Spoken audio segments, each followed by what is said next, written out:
Praise the Lord. കർത്താവിന്റെ അതിപരിശുദ്ധമായി നാം വാഴ്ത്തപ്പെടട്ടെ. നല്ല സമയത്ത് ഓർത്ത് ദൈവത്തെ സ്തുതിക്കുകയും വാഴ്ത്തുകയും ചെയ്തു. വിവിധ സ്ഥലങ്ങളിൽ രാജ്യങ്ങളുമായിരുന്ന ദൈവവചനം കേൾക്കുന്ന എല്ലാ പ്രിയപ്പെട്ടവരും കർത്താവായ യേശുക്രിസ്തുവിന്റെ വിലയേറിയ നാമത്തിൽ എൻ്റെ സ്നേഹവന്ദനം.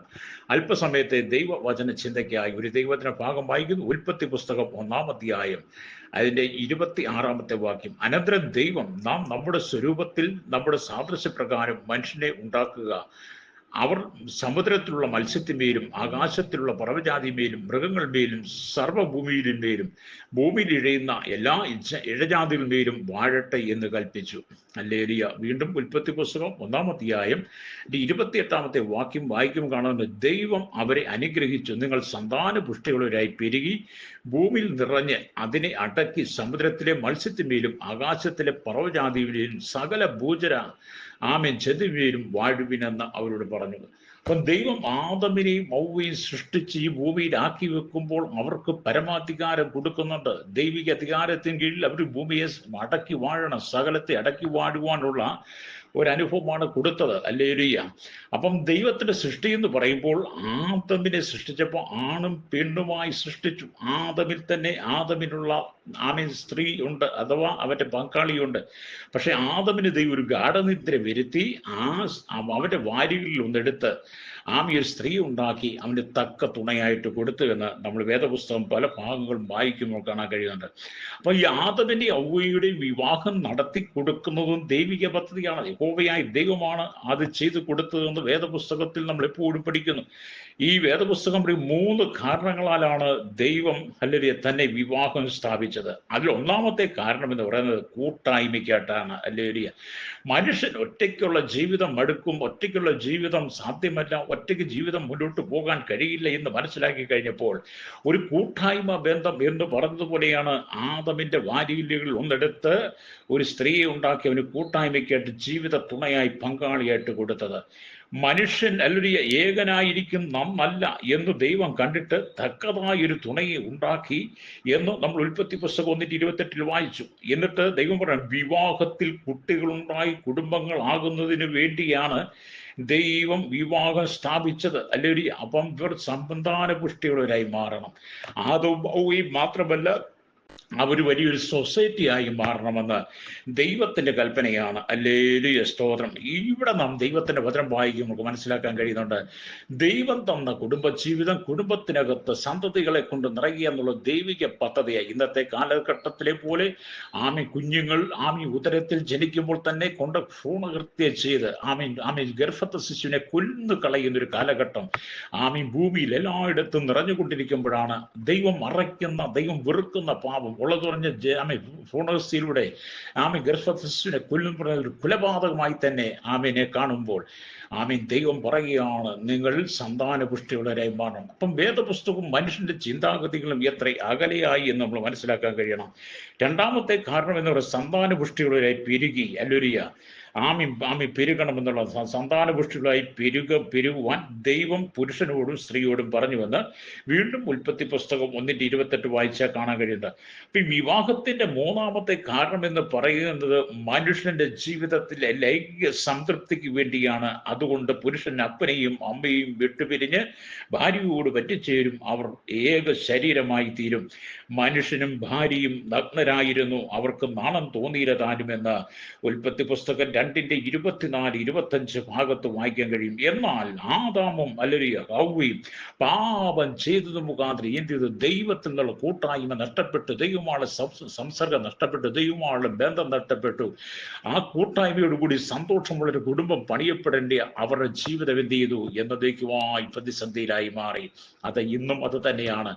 ദൈവം കൂട്ടായ്മയ്ക്ക് വേണ്ടി അവരെ രണ്ടുപേരും കൂടെ യോജിപ്പിച്ചെങ്കിൽ രണ്ടുപേരുടെയും ജീവിതത്തിൽ വന്നുപോയി പാപം മുഖാന്തരം ആ കുടുംബത്തിനകത്തുണ്ടായ കലഹമാണ് ഇന്ന് ലോകമെമ്പാടുള്ള സകല കുടുംബ ജീവിതങ്ങളിൽ ഛിന്ന ഭിന്നമായി കൊണ്ടിരിക്കുന്നത്. ഹല്ലേലൂയ.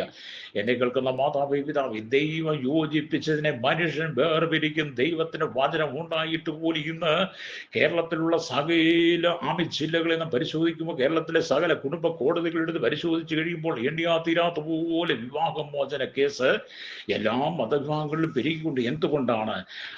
മനുഷ്യനിടയിലെ പാപത്തിന്റെ അനുഭവങ്ങൾ ബന്ധങ്ങളെ മനുഷ്യനുമായി അല്ലുയ ബന്ധം ചേരുന്നു. ബന്ധം ചേർന്ന് കഴിയുമ്പോൾ അതുണ്ടാകുന്ന അവിശ്വസത, അവിശ്വാസങ്ങളൊക്കെ പല കുടുംബങ്ങളെയും തകർത്തുകൊണ്ടിരിക്കുന്നതായിട്ട് കാണാൻ കഴിയും. എന്നാൽ പാപം മൂലം ദൈവത്തിന്റെ പ്രഥമ പദ്ധതിയിൽ നിന്നും ആദാമും ഹവ്വയും വീണുപോയി.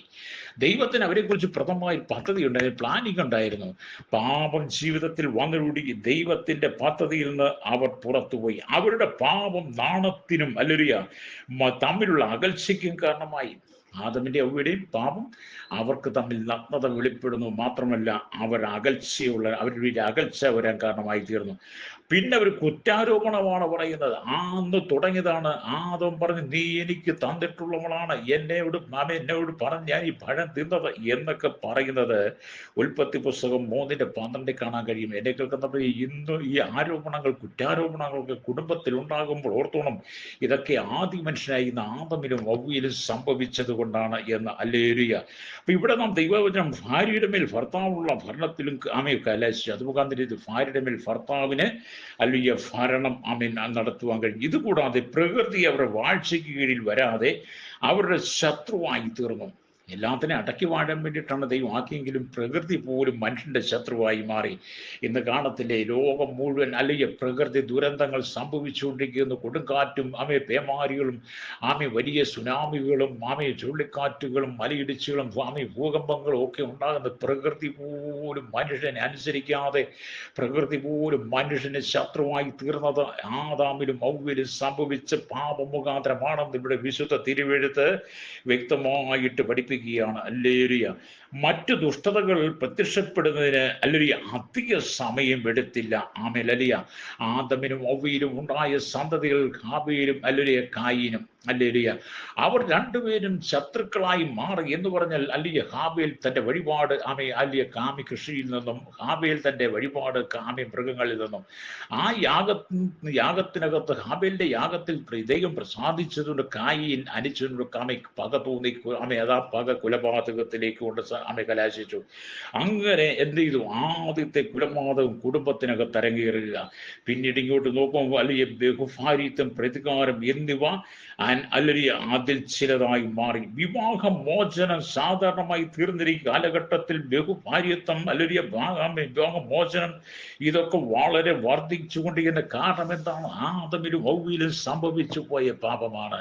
എന്നാൽ ഇന്ന് പകൽ ദൈവവചനം കേൾക്കുന്ന ശ്രോതാവേ, ദൈവം നിങ്ങൾക്ക് തന്നിരിക്കുന്ന കുടുംബ ജീവിതത്തെ ഏറ്റവും ധന്യമായി പണിതെടുത്ത് പഴയ ശത്രുവായിരിക്കുന്ന, പഴയ പാമ്പായിരിക്കുന്ന മഹാസർപ്പമായ സാത്താന്റെ വാക്കുകൾക്ക് നിങ്ങൾ ഇടം കൊടുക്കാതെ ആദമിനും ഹവ്വയും പാപത്തിൽ വീഴിച്ചതുപോലെ നിങ്ങൾ ആ പാപത്തിൽ വീണ് നിങ്ങളുടെ കുടുംബത്തിനകത്ത് അലസതയുണ്ടാകാതെ, ഇടർച്ചകൾ വരാതെ, കുടുംബജീവിതം ചിഹ്ന ഭിന്നമായി തീരാതെ നിങ്ങൾ സന്താന പുഷ്ടികളവരായി തീരണമെന്നാണ് ദൈവം ആഗ്രഹിക്കുന്നത്. അബ്രഹാമിനോട് ദൈവം പറയുന്നത് എന്താണ്? നീ ആകാശത്തിലെ നക്ഷത്രങ്ങളെ പോലെ, കടൽക്കരയിലെ മണൽത്തിരി പോലെ, ഭൂമിയിലെ പൊടി പോലെ ഞങ്ങൾക്ക് സന്തതിയെ തരുമെന്നാണ് ദൈവത്തിന്റെ വാഗ്ദത്തത്തിനകത്ത് നമ്മൾ നിൽക്കണം. ഹല്ലേലൂയ. അതുകൊണ്ട് കഴിഞ്ഞകാലം ജീവിതത്തിൽ അനവധി പ്രതികൂല പ്രതിസന്ധികൾ ജീവിതത്തിൽ വന്നിട്ടുള്ള അനവധി സന്ദർഭങ്ങളുണ്ട്. അവയെ നാം മനസ്സിലാക്കിക്കൊണ്ട് ഈ കാലഘട്ടത്തിൽ നാം കർത്താവായ യേശുക്രിസ്തുവിൽ മടങ്ങി വന്ന് കുടുംബ ജീവിതം, തലമുറകൾ വളരെ സ്നേഹത്തിലും സന്തോഷത്തിലും സമാധാനത്തിലും ജീവിപ്പാൻ ദൈവത്തിന്റെ ആത്മാവ് നമുക്ക് നൽകുന്ന സമയം വളരെ ശ്രേഷ്ഠമാണ്. അതുകൊണ്ട് ദൈവവചനം നാം വായിക്കുമ്പോൾ കുടുംബം എന്ന് പറയുന്നത് ദൈവത്താൽ പണിയപ്പെടണം. ദൈവമായിരിക്കുന്ന കുടുംബത്തിന്റെ എല്ലാ കാര്യാദികളും കർത്തവ്യം നടത്തേണ്ടത്. മനുഷ്യനവിടെ എല്ലാത്തിനും ആളാണെങ്കിൽ പോലും ഇതെല്ലാം ദൈവത്തിന്റെ ആലോചനയ്ക്ക് നടത്തുക എന്നുള്ളതാണ്. ഇതുപോലെ ഞാൻ നിങ്ങൾക്ക് വേണ്ടി പ്രാർത്ഥിക്കാൻ പോവുകയാണ്. പരിശുദ്ധ ഞങ്ങളുടെ നല്ല ദൈവമേ, സ്വർഗ്ഗ പിതാവേ, ഈ നല്ല സമയത്തിനായി പ്രാർത്ഥന. കുടുംബങ്ങൾ ചിന്ന ഭിന്നമായി തകർന്നുകൊണ്ടിരിക്കുമ്പോൾ കർത്താവ് കുടുംബത്തിന് ശത്രു ദുഷ്ടത വിതയ്ക്കാതെ, ആദമിന്റെ ഹവ്വയുടെയും ജീവിതത്തിൽ തകർച്ച വരാതെ എല്ലാ കുടുംബങ്ങളും കർത്താവിന്റെ പണിതെടുത്ത് മുന്നോട്ട് വേട്ടയാകണമേ. സകലത്തിന്മേലും നീതി വെളിപ്പെടുത്തണം. യേശുവിന്റെ നാമത്തിൽ തന്നെ. ആമേൻ.